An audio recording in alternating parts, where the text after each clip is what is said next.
Di kelas 11. Yuk kali ini kita masuk ke video yang ketiga, sifat-sifat notasi sigma.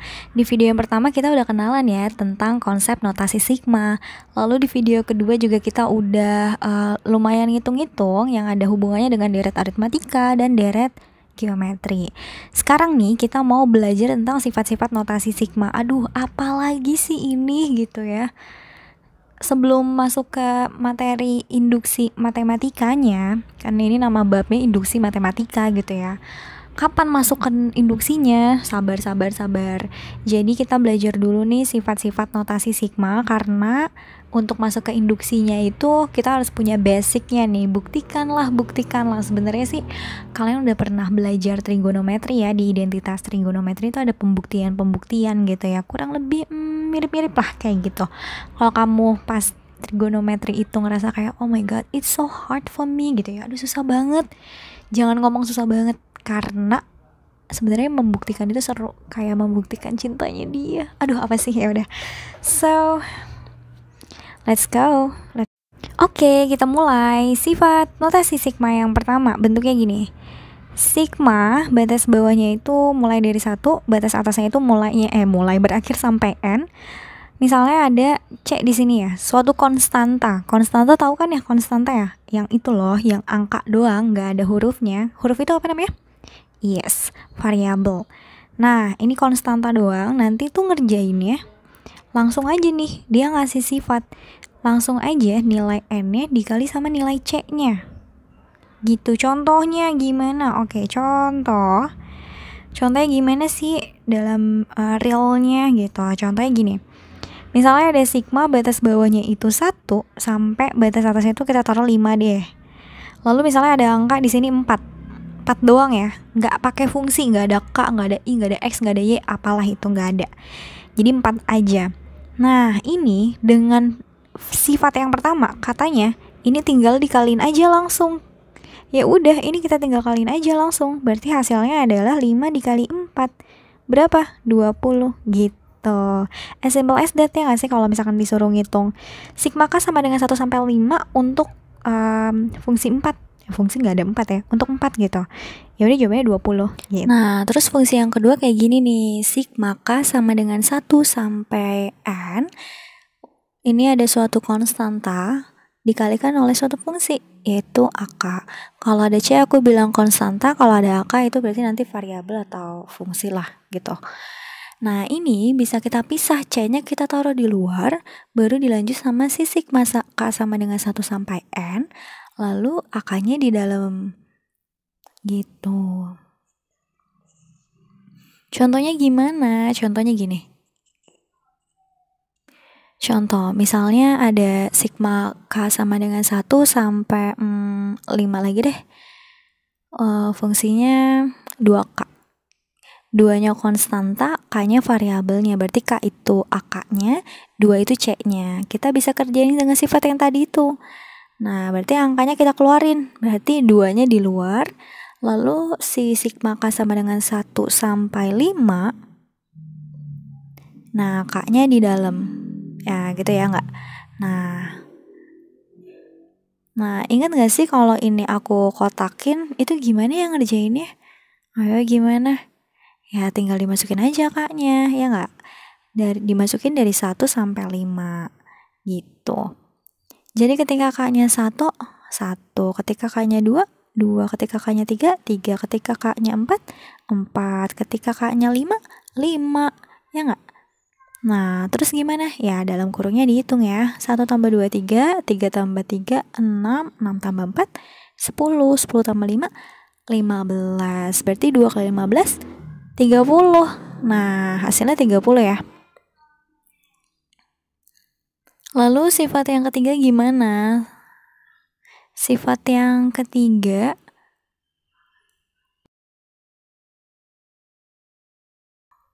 sigma K sama dengan 1 sampai N. Fungsinya itu ada 2, ada AK ditambah BK, atau bisa juga dikurang ya. Jadi bisa ditambah, bisa dikurang. Aku kasih warna beda deh, warnanya biru aja deh. Bisa ditambah, bisa dikurang. Kalau misalnya ditambah, bisa kita pecah jadi kayak gini nih. K sama dengan 1 sampai N, untuk yang AK ditambah lagi sama sigma. Kalau ditambah tetap tambah ya, ini kalau dikurang juga tetap dikurang. Jadi yang satunya lagi di sininya BK. Gitu, contohnya gimana contohnya? Nah, contohnya itu misalnya sigma K sama dengan 1 sampai 3 aja deh biar nggak banyak-banyak banget. Fungsinya apa ya? 3K tambah 2K. Jangan ditambah 5K. Ini bisa kita pecah. Jadi sigma K sama dengan 1 sampai 3, 3K ditambah sigma K sama dengan 1 sampai 3 untuk yang 5K gitu. Bisa kita pecah kayak gitu. Lalu kita kerjain satu-satu. Berarti yang sini K-nya 1 berarti 3 kali 1 berapa? 3. Ketika K-nya 3 berarti 6. Ketika K-nya 3 berarti 3 kali 3 9. Ngerti kan ya? Tinggal dimasukin aja K-nya gitu. Lalu yang ini berarti 5 kali 1 ya nggak? Ketika K-nya 1 5. Ketika K-nya 2 5 kali 2 10. Ketika K-nya 3 5 kali 3 15. Ya nggak? Nah 3 tambah 6 tambah 9 berarti 18. 5 tambah 10 tambah 15 30. Berarti 18 tambah 30 48. Oke, kita dapat jawabannya. Selesai deh. Lalu ini juga berlaku ya untuk pengurangan. Jadi kalau misalkan ini dikurang, ini juga dikurang, ini juga dikurang, ini juga dikurang. Gitu ya. Jadi nanti hasilnya ya pokoknya B ini tinggal dikurang aja deh. Gitu. Jadi yang positif yang tambah, yang kurang dikurang. Lalu yang keempat bentuknya sigma K sama dengan 1 sampai N untuk AK. Nah, bentuk ini nih kita bisa pecah jadi kayak gini. Sigma K sama dengan 1, tapi nggak sampai N. Jadi kita sebelum nyampe N, kita nyampe ke M dulu gitu. Jadi 1 sampai M dilanjutkan sama batas bawahnya itu M-nya ditambah 1 langkah untuk sampai ke N gitu. Jadi pecahnya kayak gitu. 1 ke M dilanjut sama M plus 1 sampai N gitu. Contoh. Contohnya gini, misalnya ada sigma K sama dengan 1 sampai 7 misalnya gitu ya. Untuk 2K aja deh. Misalnya gitu.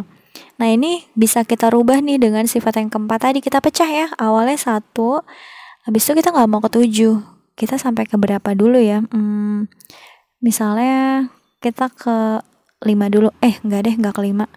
Kita ke 3 dulu deh. Nah, berarti fungsinya kita tulis 2K.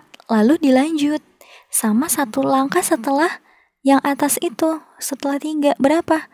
4 ya nggak? Lalu sampai ke 7 gitu. Jadi dipecah gitu ya. Itu. Jadi dipecah. Jadi 1 menuju berapa, baru nanti berapanya menuju berapa. Apa ya? Berapa ya gitu ya. Semoga ngerti. Nah, sifat 4 ini biasanya digunakan untuk pembuktian notasi sigma gitu ya. Sifat 4, sifat 5, sifat 6 nanti itu untuk pembuktian gitu. Tadi yang sifat 1, 2, 3 biasanya itu untuk menghitung hasil daripada notasi sigma gitu ya. Jadi yang sifat 4, 5, 6 ini yang mau aku jelasin lebih ke arah pembuktian. Lalu sifat yang kelima. Sifat yang kelima bentuknya gini. Untuk sigma batas bawahnya itu kita sebut dengan suatu angka M. Batas atasnya itu kita sebut dengan suatu angka yaitu N. Untuk suatu fungsi yaitu fx. Nah kalau kayak gini nih, ini bisa juga bentuknya jadi kayak gini. Batas bawahnya itu mau ku rubah, nggak mau M, tapi mau ku tambah dengan suatu angka yaitu P. Ketika bawahnya ditambah dengan suatu angka P, maka atasnya juga ditambahkan dengan P. Maka fungsinya itu pun juga harus ditambah dengan P. Siapanya tapi? Yaitu X-nya. X-nya juga bukan ditambah, dikurang. Jadi kalau misalnya ini ditambah, maka ininya dikurang. Kebalikannya ya, itu si X-nya ini dikurang dengan si P itu. Contoh, biar nggak pusing gitu ya, biar kebayang maksudnya apa ini orang ngomong gitu ya. Jadi gini, contoh sigma, misalnya K sama dengan 4 sampai 10, fungsinya itu 2K. Misalnya gitu. Nah ini nih, aku tuh maunya K-nya itu nggak 4, tapi mau K-nya itu jadi 6 gitu kebutuhannya, karena nanti sifat 4, 5 ini akan membutuhkan dalam pembuktian gitu ya. Jadi aku mau kuubah nih, jangan 4 maunya 2, 6. Nah berarti aku tambah berapa? Aku tambah 2 karena aku butuh 6, butuh jadi 6 gitu ya nggak? Nah 10 ini berarti juga harus ditambah 2. Karena mereka ditambah 2, berarti si K-nya ini harus dikurang sama 2 gitu. Ngerti nggak? Nah berarti bentuknya jadi gimana nih? Ya berarti bentuknya jadi 4 tambah 2 itu 6, ya kan? 10 ditambah 2 jadi 12. Ya, ini berarti kali ke dalam ya nggak? Jadinya 2K min 4. Nah ini bentuk barunya gitu. Oke, lalu yang terakhir nih, bentuk yang ke-6. Nah, bentuk yang ke-6 ini sama seperti yang kelima, cuma beda tandanya aja. Jadi misalnya gini, kalau misalnya batas bawahnya itu M, batas atasnya N, lalu dia ada fungsi fx. Nah, ini kalau misalnya bawahnya ini aku nggak mau M, tapi kurang dari M, berarti aku harus mengurangkan dengan suatu angka. Maka atasnya pun juga aku kurangkan dengan P. Ya. Nah, berarti X-nya kebalikannya. Aku harus tambah dengan P. Gitu. Contoh ya, contoh.